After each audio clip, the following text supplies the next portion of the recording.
Check, check, check. And we are live, episode 6 of the Offensive Interference podcast. I'm Coach Gene Clemens. Thank you for joining us. Episode 6, Take Care of Your Chicken. I'm really happy to be able to come back to you again. It's been an awesome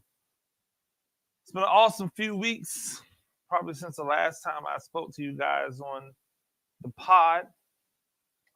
Sorry about that. And at some point we will get more regular, I promise. But as of right now, it's 4 downs time, and our first down takes us to probably one of my most epic topics, and that is to take care of your chicken. And right now, I'm talking to parents out there. Looking to the camera. Parents, I'm talking to you. All of you parents out there, we know you love your children. And I'm especially talking to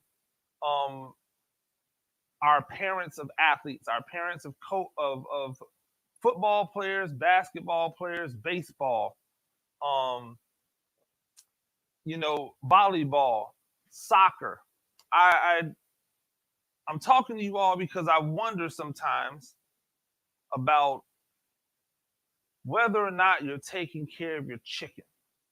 And if for people who don't know what I'm talking about, Beast Mode Marshawn Lynch has a saying that he was saying. He was telling athletes to take care of their mental and to take care of their chicken. And if you don't know what taking care of your chicken refers to, it's taking care of your money.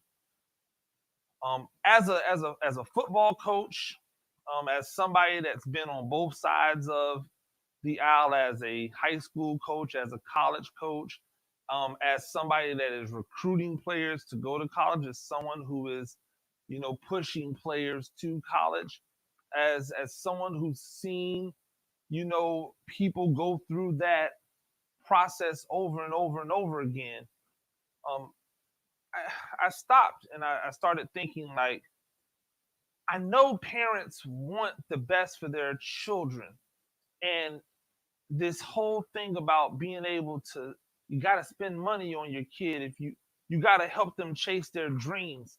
And I'm all for that. I think that that's a great thing. And sometimes you have to do that with knowing that you're not going to reap the benefits, or you're not going to see the return on investment maybe the way that you would like to see the return on investment. But why shouldn't you see the return on investment? So I'll talk specifically about football for a moment, because the new rage over the last probably 5, maybe more years now, is to spend a lot of money on camps and combines and clinics and 7-on-7 teams and trainings and all of these things. And I'm not saying any of it is bad. I'm saying that it's not bad if you do it in moderation. Everything that you do can be good if you do it in moderation. But when you OD on it, when you do too much, it actually begins to hurt you. What do you mean it begins to hurt? Well, let's start thinking about finances of everything. Let's start thinking about how much money you spend a year on your son to play football. Let's take away the football season. Let's call that a wash. In some places, kids don't have dues. And in some places that they do. So we won't even count that stuff. Let's just count up the money that you spend outside of the actual season, if you're someone who really cares about their kids' development. So you're spending money on a trainer. And again, I train kids, but anybody that knows me knows that I'm not smacking a kid or a parent over the head for money. That's not what I do. But I'm not mad at the people who are training kids, because if you have an expertise that you do, you should provide that service.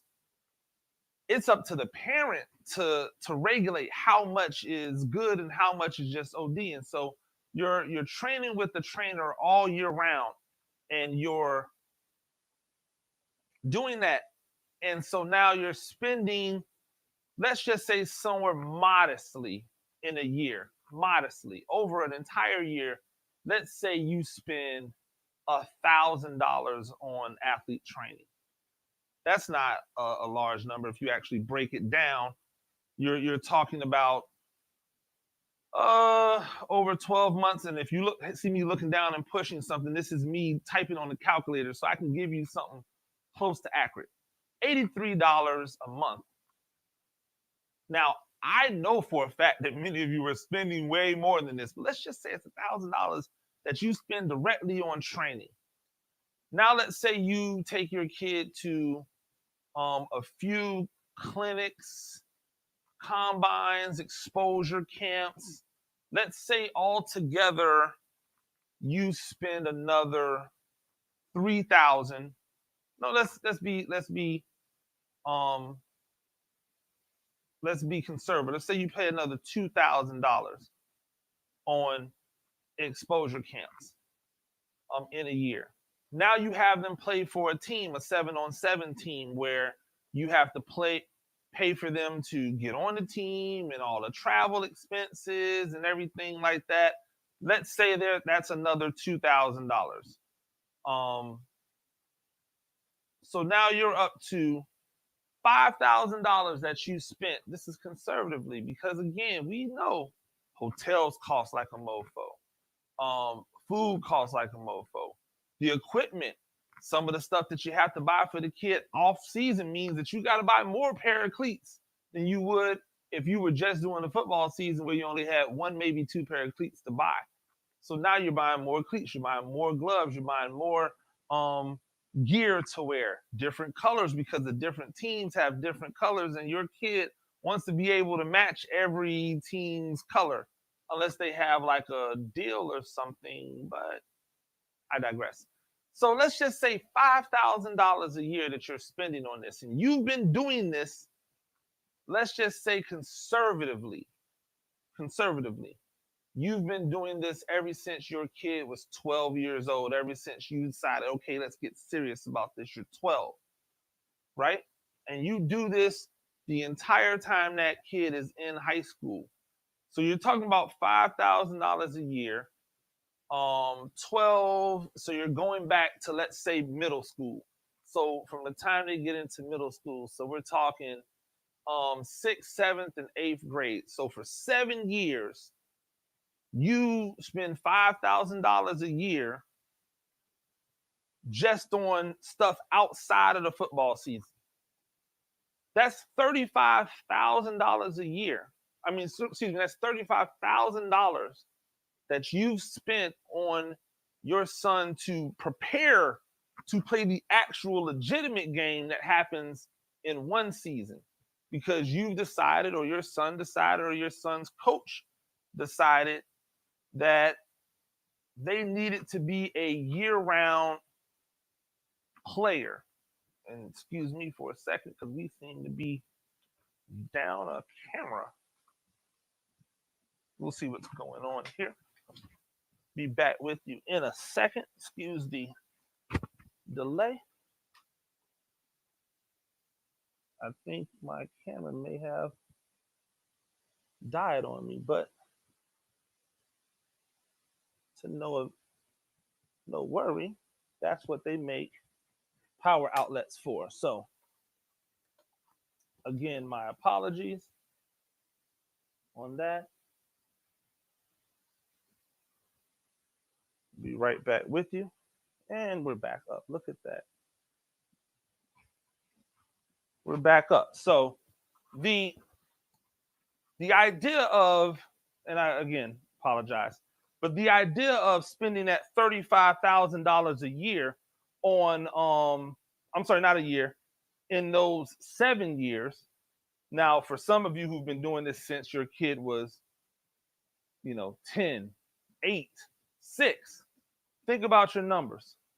What if you had invested that money in that kid's college fund? Now, before you tell me, oh, I already do that. Okay, so do more. Put that away. Do more.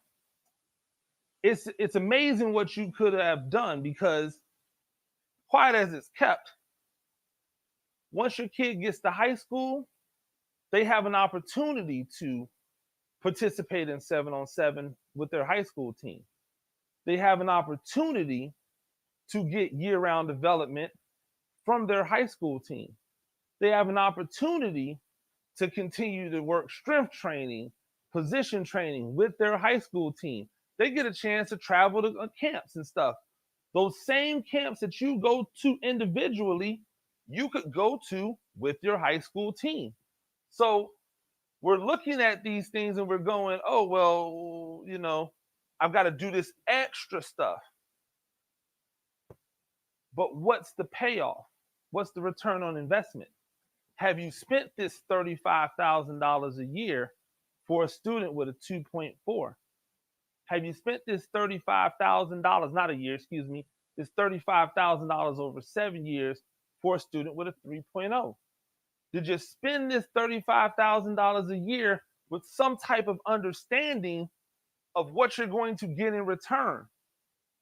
How many of you have spent this money on your son or daughter, and you knew in your heart your son or daughter is not going to be a high-level football, basketball, baseball, volleyball, hockey, soccer player, but you did it because you wanted them to know that you cared about you could have did the same thing. Find something good. You want them to enjoy their youth. You can do that without going into debt, because this $35,000, if it's invested over the time, things that I never even thought about when I was a kid or even a younger adult, if you invest that over time, by the time your kid gets to college, it doesn't matter whether they play ball or not. You won't have to pay a dime. And if your kid is actually talented enough to get a scholarship, or intelligent enough or book smart enough to get a scholarship, you know what you could do for your child, for your son or daughter? You could tell them, hey, listen, I'm proud of you. This $100,000 that I've saved for your education, boom, here's 50,000 of it to go into an account for you. Ball out in college, man. Have a ball. Or invest it. Do something with it. Start your own business. Maybe you don't want to go to college right away. Go explore the world. Maybe not the world on 50,000, but you get what I'm saying. Take that other 50,000 and guess what you do? Reinvest it in yourself, because you've done a great job for you and you've done a great job for your son or daughter. I sometimes struggle to understand why I see these kids. I mean, 5'9", 5'9", pudgy, unathletic offensive linemen at these high-level camps that I know that they spent money, exposure camps, they spent money out the yin-yang. And I'm not saying that they shouldn't. I'm saying that couldn't they have done another camp that may not have been as much money? Because the reality of it is, and you and I both know it, if that kid isn't 6 foot something with a structural profile that a college coach looks for in an offensive lineman, there's most likely a chance they're never going to look at your kid. It doesn't matter how good they are. The kids at Coastal Carolina, those short offensive linemen that they had at Coastal Carolina, that was when Coastal Carolina was trying to get people to come as they were making the adjustment. Let's see if they're still recruiting the 5'10", 5'11" offensive linemen now that people think that they're the hot new thing in town. Let's see if they still recruit that same way, if they believe they can use that model to their success over and over and over again, or will they start going after the 6'4", 285-pound, 300-pound guy, the 6'5", 6'6"? And that's what I'm saying. It's okay for your son or daughter to exist in that lane, in whatever sport they're doing. You don't have to invest the money in them that way. You can invest the money in them another way. I have a really good friend of mine who never got never got birthday gifts or Christmas gifts growing up. All of the all they got was gift cards, and their parents took all of that money that they got for their gift cards and stuff and put it into an account. And when they went off to college, they had money. They gave their kids that money so that they can enjoy themselves in college. I'm not saying you should have to not celebrate a birthday with gifts. I'm just telling you that there's different ways to do this. Football, unlike any other sport, is built to now be year round. Why not take advantage of it while you can? Even youth programs are year round now. You have youth programs that are doing fall ball, spring ball, and it's going to be at a fraction of the cost of a travel ball team or a 7-on-7 team. You can get that same training if you just use your if you use what's around you. Or better yet, let's not make our kids year-round football players, because it is proven that multiple sport athletes have higher success than athletes that specialize. You know what else multiple sport athletes do? They don't get burnt out with their sport. They get an opportunity to work various muscles. I was a football, basketball, and track athlete, and it doesn't matter whether you think I was good or not. That's irrelevant. I did all three sports. I had a love for all three sports. I would have done four if I could. I know many athletes who played multiple sports. They came out well balanced. They never came out hating the sport or disproving of the sport. And so there's an opportunity out there for us to advise parents better, for parents to be smarter, for kids to be realistic, while also chasing their dreams. See, I'm not saying that you have to cut away the dreams or dash the dreams. I'm telling you that there's another way.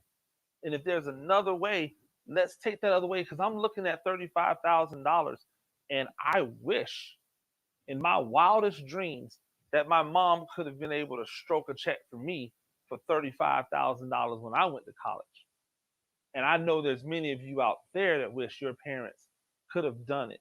You want to try to shrink the imbalance. You want to try to equal the equation of the social economic burdens, because we have people in the poorest of situations that are still able to find money to pay for their kids to do all of this stuff.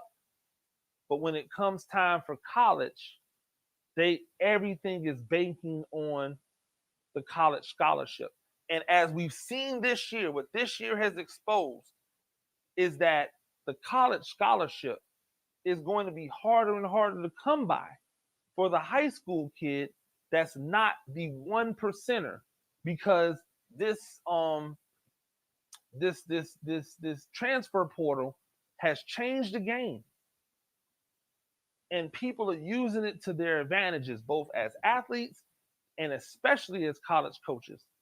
So we have to change the game. We got to give our kids some type of financial freedom when it comes to these colleges that are overinflated with their price, because they know people want to be there because of the social atmosphere and because of sports. I know that's a long first down, but definitely something I was thinking about. Second down, turning our attention to the NFL. Zack Wilson has been a big topic of discussion in the draft. I've seen just recently, I think it was today, Chris Sims had him rated as the number one quarterback in his ratings. I'm not here to debate whether or not I agree or disagree. I disagree. I don't think it's Zack Wilson. I am here to talk about what I do think of Zack Wilson, because I actually had it wasn't really an argument, but a great colleague of mine, we were discussing maybe some internal bias that we might have towards um, Zack Wilson because of who he's being put above.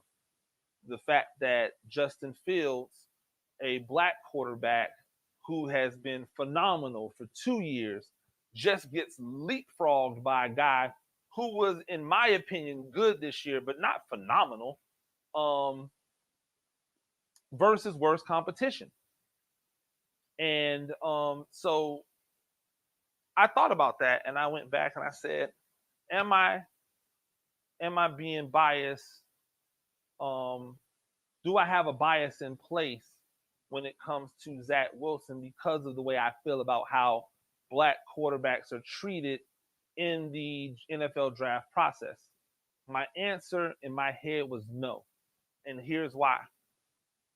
Because I've never wanted black quarterbacks to be unfairly treated. I've never wanted white quarterbacks to be unfairly treated. I wanted the quarterbacks to be treated equally. And my issue is that the way in which they talk and describe our black quarterbacks tends to be infinitely different than the way they talk and describe the white ones. The pluses that white quarterbacks get are a lot of times minuses for black quarterbacks. I'll give you an example. So for Zach Wilson, his athleticism turns into him having an ability to extend plays as he continues to try to find open receivers. For many times for a black quarterback like Justin Wilson, it's, well, he sticks too long on a receiver trying to find him, or he scrambles looking to run and break the pocket. And the way in which it's that coded language, that the way they do it makes it seem as if one's a negative and one's a positive, but it's the same traits. I've never liked that. I also don't understand why it is that our black quarterbacks have to do so much more in order to be considered on level as people who've done less.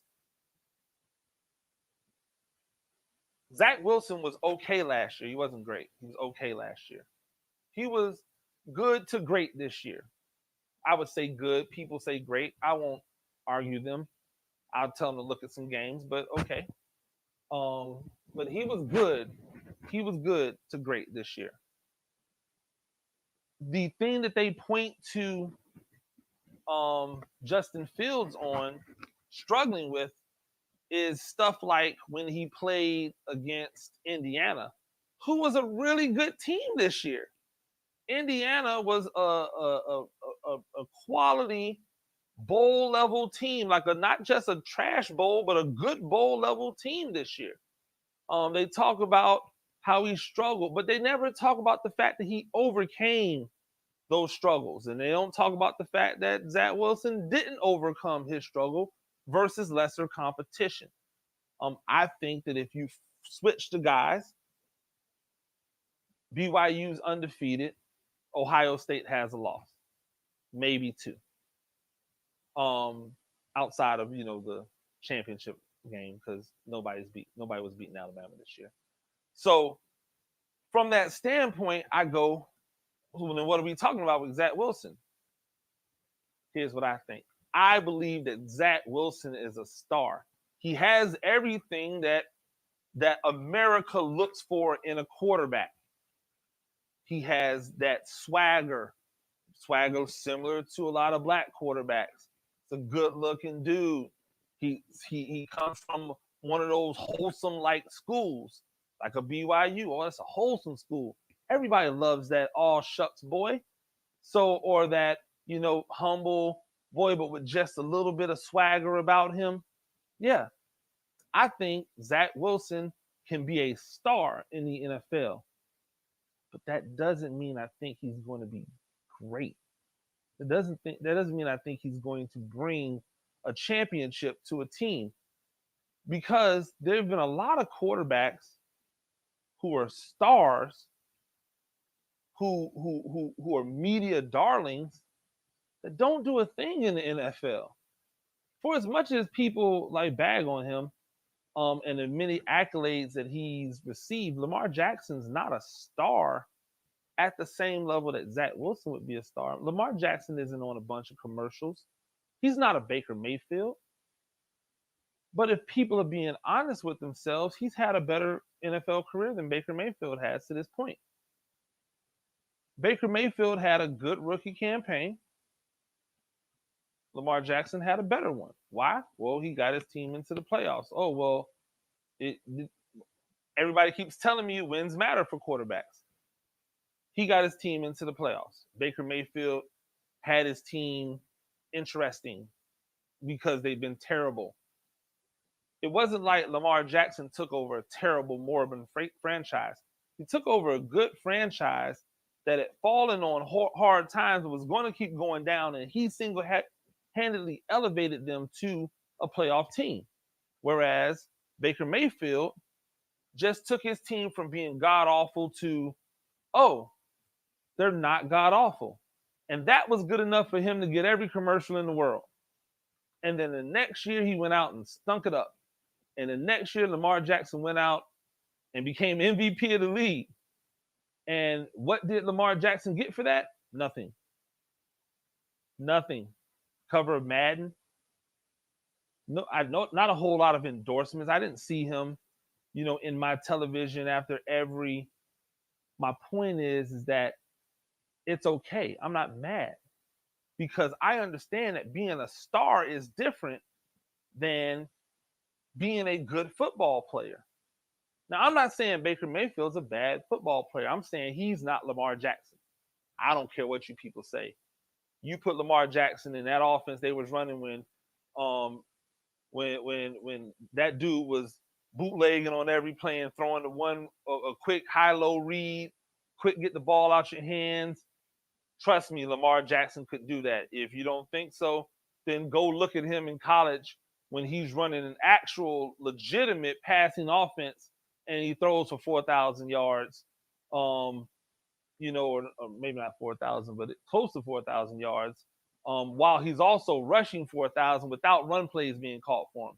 Then see when he gets to the NFL and all of a sudden he's running single wing offense because that's what he did in college, except that's not what he did. Not never in college. He never did that.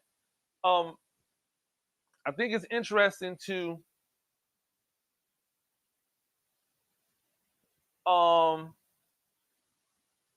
I think it's interesting, and someone Rick Kramer said implicit bias exists everywhere and limits assessments by coaches. It only limits an assessment if you're not aware of your bias. I think if you're aware of your bias, then you can put your bias aside and make an honest and non-judgmental opinion. That's just my opinion. Again, I don't befault yours. Thank you for watching. I think Zach Wilson can be a star. But if you're asking me if I'm taking Zach Wilson over Trevor Lawrence, absolutely not. You think I'm taking Zach Wilson over Justin Fields? Absolutely not. And to be honest with you, I'm not taking him over Jamie Newton because I really believe that Jamie Newton is the sleeper in this draft.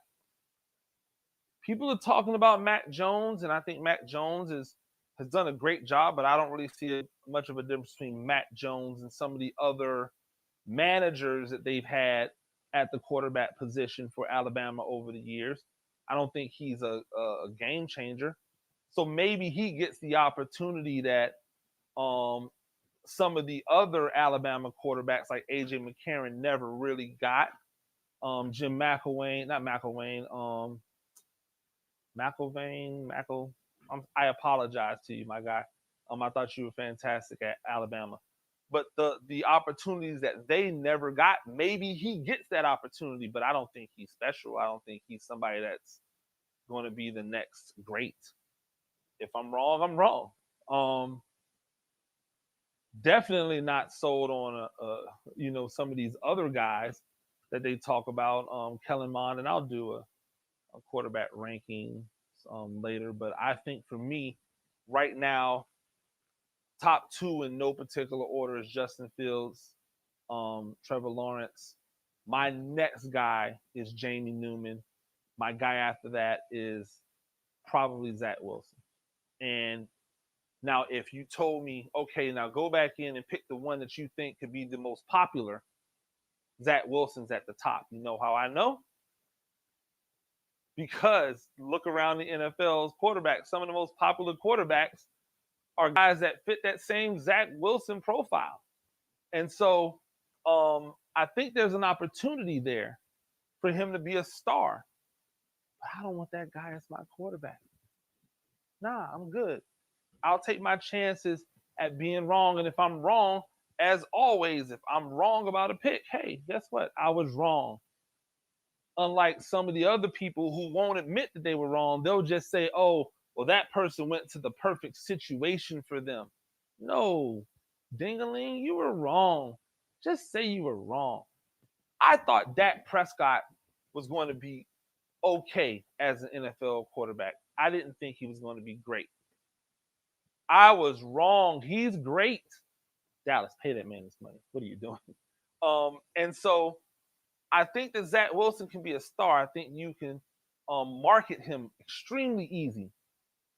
But I'm not really sold that he's going to win you many football games. We'll see. Third down. And this is where we'll be. It is national. It is Women's History Month. And as we celebrate women and what women have done and what they'll continue to do for us, I have one simple question when it comes to women in the sport, especially the sport of football. Where's the commitment to the ladies? Where is all of the coverage for women's flag football, for girls flag football? You know, I did a really weird thing. I went and searched on the internet. I do that from time to time. Maybe you have as well. I've searched on the internet and I went to try to find a place where I saw women's flag football rankings. Nothing.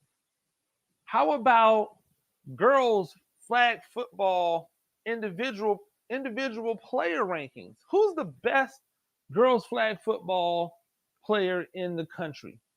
Who's the best girls flag football in the state of Florida? Since Florida has the most developed flag football program. High school. Who's the best girls flag football player in the city of Tampa? The Tampa Bay area. I couldn't find anything on individual ladies. I found some generic, hey, these people won it then and there. And don't get me started on college. Shout out to the NAIA and the NFL for getting things rolling with women's flag football in college. But if you're going to do it, colleges, this isn't at the NAIA. This isn't directed at the NFL. This is directed solely at the colleges. If you're going to do it, then you got to go all the way.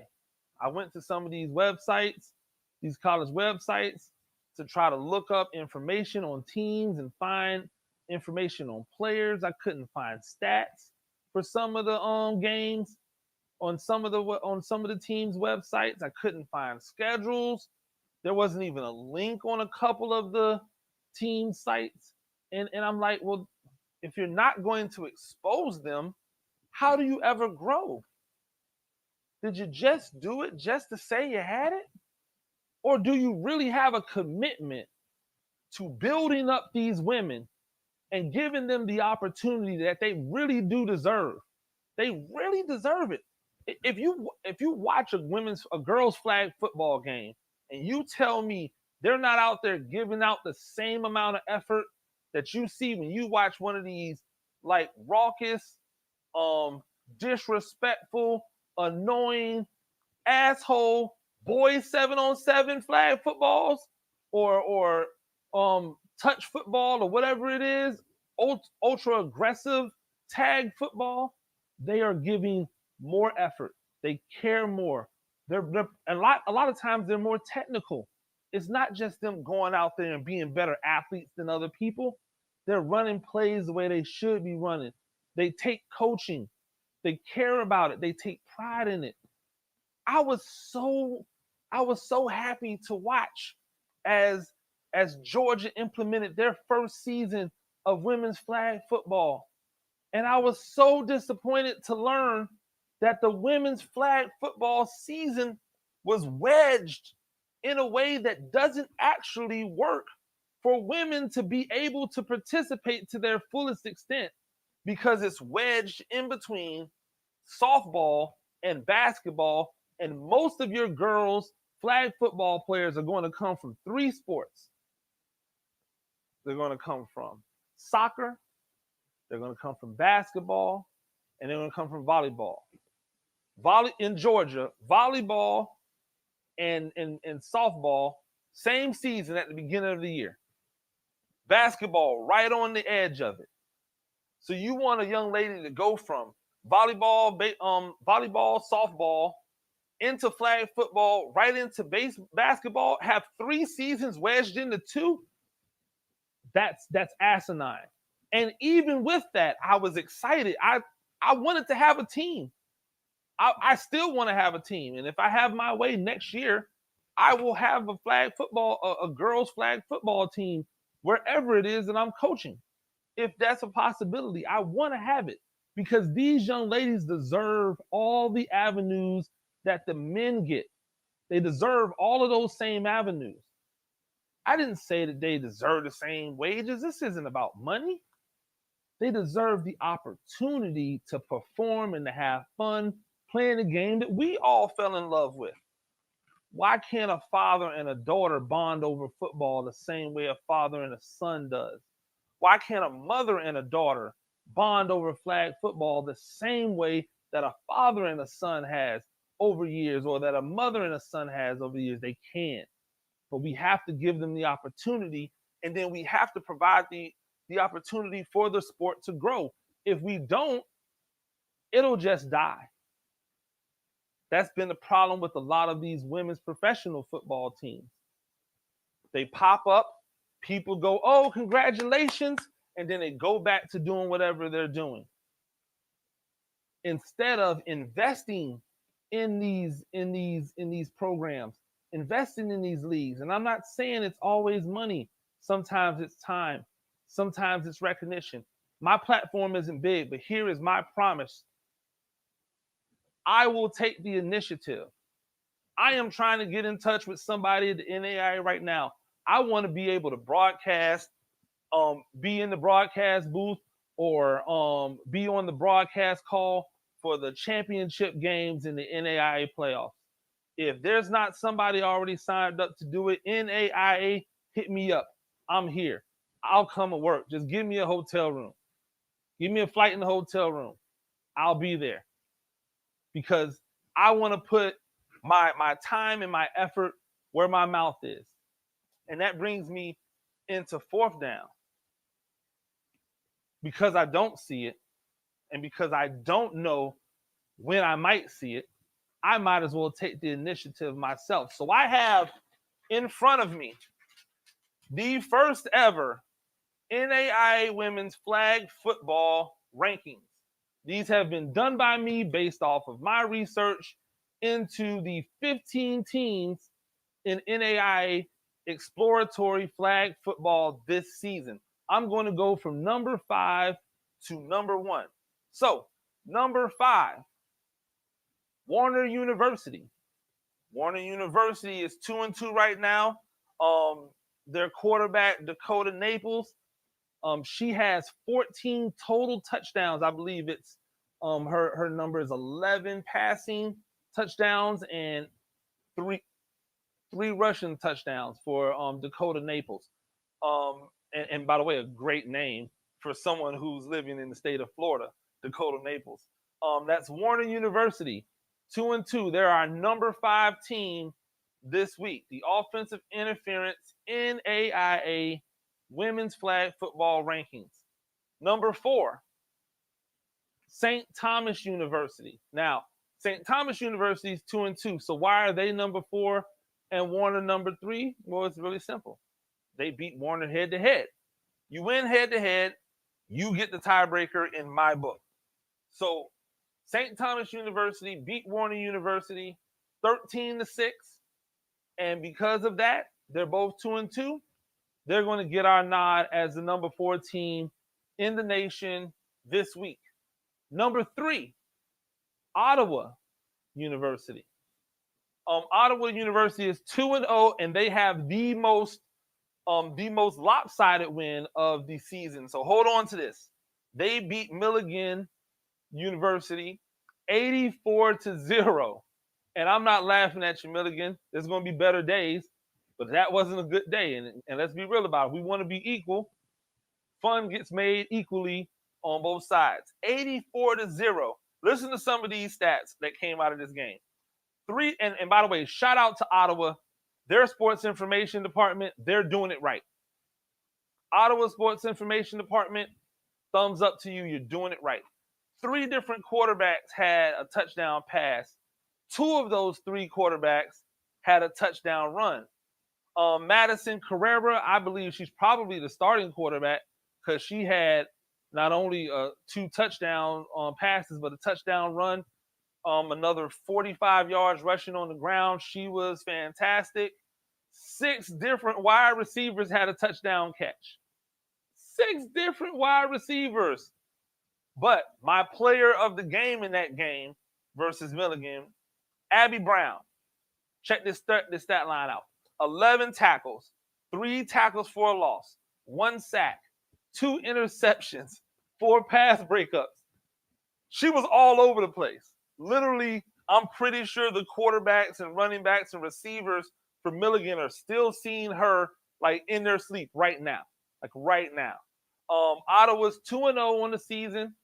And because they're 2-0, they are our number 3 ranked team in the NAIA women's flag football for this week. Number 2, Weber International. Weber International has the most impressive record of all the teams. They are 4-1. They have beaten the number 4 team, St. Thomas, and the number 5-3 Warner University.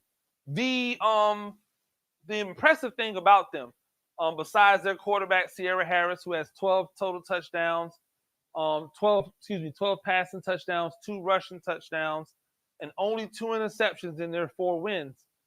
Their defense is averaging 4 points. I'm sorry, not 4 points. They're averaging giving up 8 points in their 4 wins. But here's why they're not number 1. Because Kaiser University is number 1. They are my number 1 team in the nation right now. And as of right now, they have only played 1 game. And guess who that game was against? It was against Weber International. And guess what that score was? Weber International, who's held 4 opponents to an average of 8 points. That score was 45-0, Kaiser. Jasmine Rhodes, monster. She is early on my pick for player of the year. 24 for 34, 218 yards, 6 touchdowns. 2 wide receivers. Kennedy Foster had 8 catches for 88 yards and a touchdown. Akia Taylor had 4 catches for 51 yards and 2 touchdowns. And Shatavia Rich had 2 interceptions in that game versus Weber International and Sierra Harris. 2 interceptions in that 1 game. They turned over Harris, I believe, 3 times in the game. So Harris, who only has 2 interceptions or 2 turnovers in 4 games, had 3 turnovers in the 1 game versus Kaiser. I know they've only played 1 game, but when you destroy a team that's 4-1, that has beaten 2 of the other better teams in the nation, you have to be ranked number 1. And so that's how it goes. So that is my top 5 rankings, women's NAIA flag football, top 5 for this week. Now I have to do a show next week because I have to come back and give you my top 5 for next week. I believe most of these young ladies are back in action on March 6th. That's my birthday, by the way.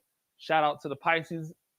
So I'll probably be back next week giving you my new top 5. Or will it be new? Will it be the same 5 teams? We shall see.